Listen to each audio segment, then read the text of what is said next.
José Manuel y Luis Lucas Gil, padre e hijo. Es una historia realmente impresionante. Vamos a conocer a los dos, están aquí ya en el plató. Es la historia de un niño que casi pierde la vida y que queda con graves secuelas cerebrales. Contra todo pronóstico y contra las opiniones también de muchos expertos, su padre se inventa un nuevo modo de rehabilitación para este niño que sufre esas secuelas cerebrales. Es la historia, como les decimos, de José Manuel y de Luis. Durante 20 minutos, Luis, el hijo, se debatió entre la vida y la muerte. Los servicios de emergencia actuaron de inmediato y después comenzó la lucha en la UCI por la vida para que este niño pudiera recuperar todas sus capacidades. El padre obró ese milagro. ¿Qué tal? Aquí. Aquí. Que supongo que eso es decir mucho, ¿no? Aquí. Sí, ¿Qué la verdad tal, que José sí. Manuel? Bien, bien, bien. La verdad que muy bien, muy contentos después de toda esta trágica historia, pues ¿Cuándo pasó? ver cómo está Luis. ¿Hace cuánto pasó? Luis, ¿cuándo te clavaste el cuchillo en el pecho? El 2 de mayo creo que... No, 6 de mayo, 6 de eso. mayo. Ya me he liado yo con el título del libro. El 6 de mayo del año pasado. El 6 de mayo del año pasado. Del año anterior, del O sea, del 2012. 2012. Llevamos año y medio, sí. ¿Y qué estabas haciendo para clavarte un cuchillo en el pecho? Pues no me acuerdo. ¿No te acuerdas? Creo que estaba yo solo en el salón viendo una peli y que me tiré al suelo, me caí, no sé, y la navaja estaba ahí, no sé por qué. Y luego que la tenía clavada, me levanté, me la saqué y dicen que me dio tiempo a esconderla debajo del sofá. Le dio tiempo a esconder la navaja debajo del sofá, ¿eh? O sea que... Hombre, yo para no preocupar. Hombre, aquí no pasa nada, escondo la navaja y no pasa nada. Aquí no pasa nada. ¿Llegó a afectarle en el corazón? No, lo que pasa es que se la clavó con muy mala suerte porque le debió pinchar una arteria importante. No sangraba prácticamente hacia afuera. Yo creo que eso fue una de las cosas que le despistó al servicio de urgencia que vino, que avisamos, y todo se desangró hacia adentro, ¿no? Entonces, pues muy rápidamente perdió el conocimiento y posteriormente, ya en presencia de los servicios de emergencia, pues la verdad que se murió. Dice, se nos va y se les fue, ¿no? Y Que pues, cuando dice que se les fue... que se murió, se paró el corazón y ellos vieron que quizá en casa pues no era el mejor sitio para intentar reanimarle. Había ya una UCI allí en la puerta y se lo llevaron a La Paz. Cambiaron, de hecho, habían decidido primero llevarle a un hospital, cambiaron la decisión cuando se les murió, y porque allí hay una UCI infantil. Y, en fin, y cuando yo llegué más tarde, pues tuve que aparcar el coche, etcétera, etcétera, y habían conseguido reanimarle, pero digamos... ¿Cuánto tiempo estuvo con el corazón parado? El médico que la atendió me dijo a mí en ese momento, que yo lo recuerdo como uno de los más duros, que fueron 20 minutos, yo creo que probablemente fueron más y que a lo mejor lo dulcificó algo, pero minutos? 20 minutos. 20 minutos 20 con el corazón minutos. parado, claro. Esos son los médicos que... ¿Qué efectos le produjeron a Luis? Pues aunque esto no está puesto en el libro, la verdad es que sabemos que cuando llegó allí los médicos que le vieron pues lo dieron casi por un caso perdido, es decir, que ya las posibilidades de recuperación que tenían eran muy... Claro, el daño era cerebral, neurológico... Claro. Esto me lo han dicho a mí ellos, ¿no? De hecho, el doctor, el intensivista de la UCI de La Paz, que escribe el prólogo del libro, él ya dice en el prólogo que era infausto, que el pronóstico que tenía de recuperación era infausto, ¿no? Y pone esa palabra, o a decir, digamos, las probabilidades que tenía de recuperarse y no quedarse en estado vegetativo, pues eran pocas, ¿no? Claro, aquí dice usted, como emprendedor, que he sido desde pequeño... La empresa más importante acometida en mi vida ha sido la rehabilitación de mi hijo Luis, de 12 años. Sin duda alguna ha sido la mayor satisfacción que he tenido nunca y probablemente la más grande que jamás tendré. ¿Usted en qué momento reacciona ante lo que me está contando, nos está contando, de lo que le dijeron los médicos de cómo se iba a quedar el crío? Sí. ¿Y qué terapia hace para que esté aquí Luis como está. Sí, la verdad que sí, está el tío fenomenal, demasiado bien, diría yo. Bueno, pues primero hay que hacer una nota, y es que yo llevaba ya años, primero vengo de familia de padre médico y madre farmacéutica, con lo cual pues es el ambiente que he respirado en mi casa toda la vida, ¿no? Desde muy pequeñito. Y yo llevaba años pues leyendo muchos libros de medicina, de neurología, acerca de cómo se conserva el cerebro, cómo se mejora el cerebro y el cuerpo en su conjunto, ¿no? Y cuando pasó esto, pues la verdad que ni lo pensé, dije, esto es lo que hay que hacer, ¿no? Y recuerdo que empezamos a hacer cosas muy curiosas, incluso dentro de la propia ¿Por UCI, ejemplo? Porque cuando estaba Luis en coma, bueno, primero que una vez que pasó, se clavó la navaja, consiguieron reanimarle, pasó la primera noche, pero luego ocurrió una situación aún más grave, porque le dio un edema cerebral, donde el cerebro se inflama, el cráneo es fijo y por tanto el cerebro al inflamarse y no poder expandirse, los vasos se comprimen y hay una segunda situación de hipoxia, de falta de oxígeno, que puede ser mucho más larga. De hecho es más larga porque la inflamación no se reduce. ¿En qué consiste esa rehabilitación? ¿Cómo empezó usted a rehabilitar a Luis? Bueno, entonces yo sabía que había 3 elementos que mejoraban la situación del cerebro. Uno de ellos es el ejercicio vigoroso. Esto no lo digo yo, está escrito en múltiples libros de medicina. Pues hacer ejercicio, pero un ejercicio que a uno le cueste, es decir, no vale con darse un paseíto. ¿Cómo lo ¿no? hace con un crío que está en coma? No, entonces primero le despertamos, primero conseguimos despertarle, los doctores nos decían que había que estimularle para ver si despertaba, y bueno, pues yo me llevé una bocina donde le echaba, digamos, aire frío, una bocina de estas, de las que se utilizan en embarcaciones, en llamadas de emergencia, le echaba por el cuerpo aire helado, le ponía música. No lo sentía, porque... ¿No eras consciente de nada en ningún momento desde que te clavaste el puñal? Nada, ¿no? Eso que dice que cuando estás en coma ves cosas, oyes cosas y tal. Hombre, a lo mejor algo ahí, pero... Bueno, sí, creo que algo ahí, pero no me acuerdo de mucho. A mí me recuerda mucho vuestro caso al aceite de Lorenzo, aquella película famosa, en la cual el padre, sin tener ni idea de nada, se mete porque los médicos le dicen que, bueno, olvídate, tu hijo está desahuciado, y el padre se mete y crea justamente un tratamiento que posibilita que su hijo viviera 20 años más, pero que fue justamente lo que tú has hecho con tu hijo. Sí.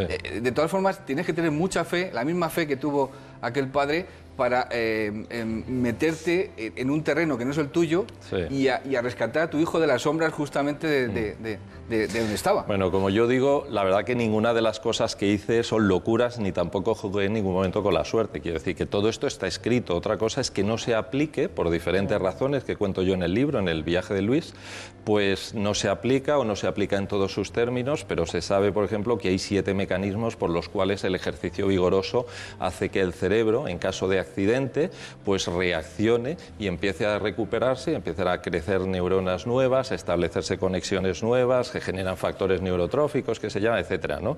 Eso está escrito, no lo digo yo, está escrito por un montón de médicos.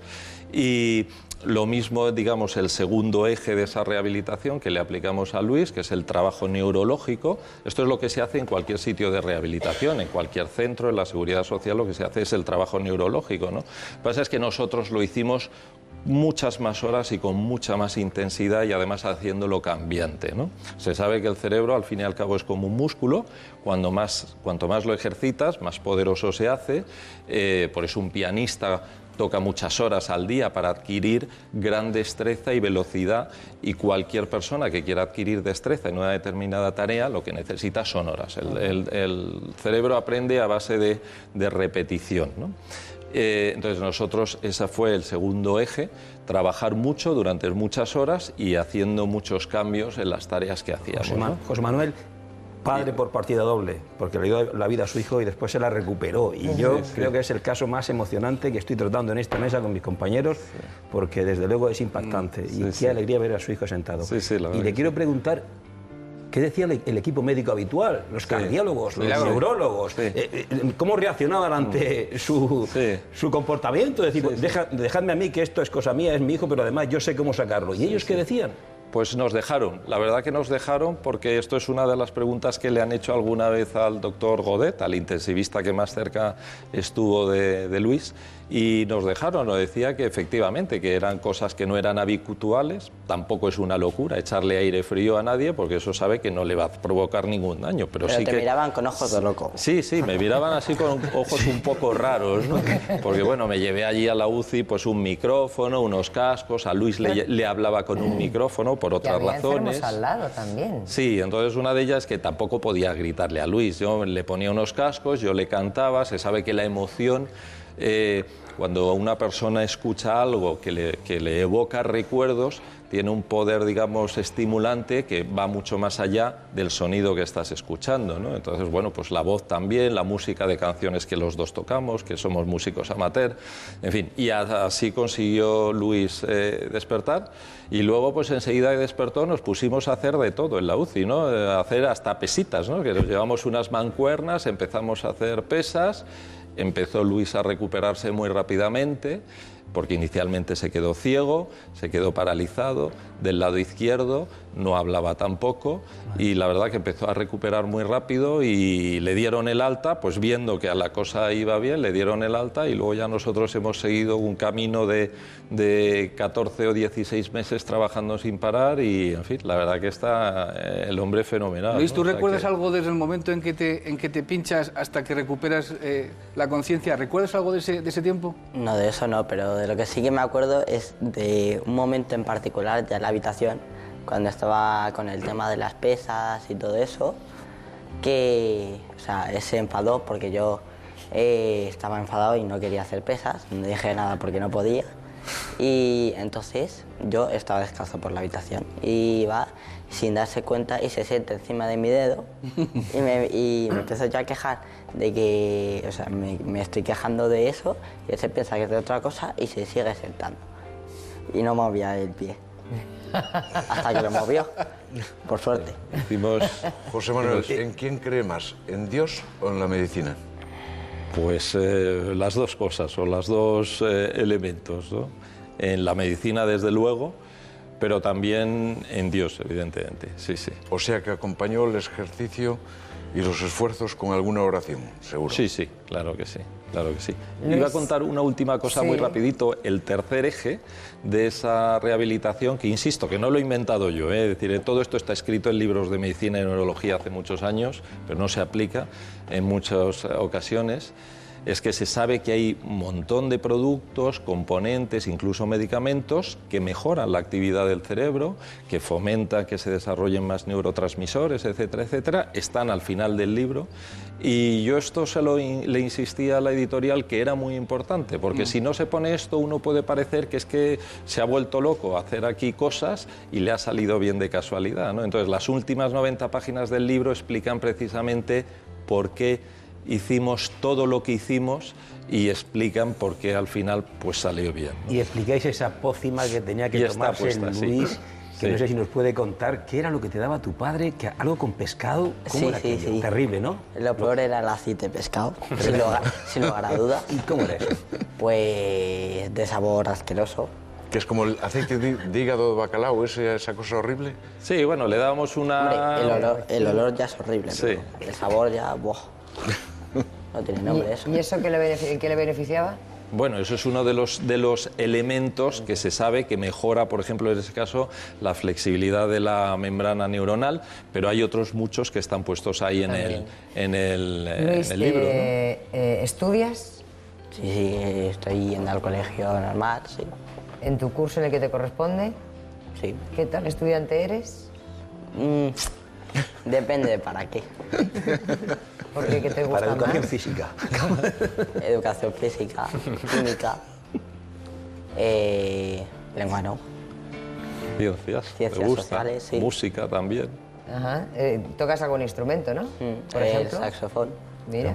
toco con él. ¿Te ha quedado alguna fijación con los cuchillos? No. Tenemos un grupo musical, bueno, él le llama grupo. Yo utilizaría otra palabra porque somos dos personas. Es un grupo amateur, es un dúo. Es un dúo. Es un Pues dúo eso. amateur. Pero si es un dúo, no le llames grupo. Bueno, es un grupo de dos personas. Claro. Pues sí, que algún día nos gustará escuchar ese concierto. sí. Luis, ¿tienes ahora 13 años? ¿No? 14. 14. Yo te puedo preguntar, eres un hombre ya maduro y tienes aquí a tu padre. es evidente que por lo que nos ha contado te ha resucitado, te ha salvado la vida. ¿Cómo se lo agradeces? Pues hombre, a ver, yo le trato de igual manera que le he tratado siempre. No le voy a hacer el feo de tratarle de distinta manera como lo he hecho antes, hombre. No sería propio por mi parte. Le trato igual, no cambia nada. Pero sí que es verdad que algún favor que otro le hago. Es verdad, es decir, más de lo que hacía antes. Que antes siempre le ayudaba yo con todo y no me lo agradecía. Me lo sigue sin agradecer. Oye, ¿y el padre se aprovecha de pedirte cosas por eso que sabe de que tú estás dispuesto a hacerle favores? Sí. Pues Luis José Manuel, este libro es un viaje maravilloso. La historia real de un milagro explicado por la ciencia. Y estos son los zapatos que emprenden un largo caminar. José Manuel, enhorabuena, sin duda. Y Luis, al menos dile te quiero, papá. Ya se lo he dicho alguna vez. En algún tiempo remoto. Gracias.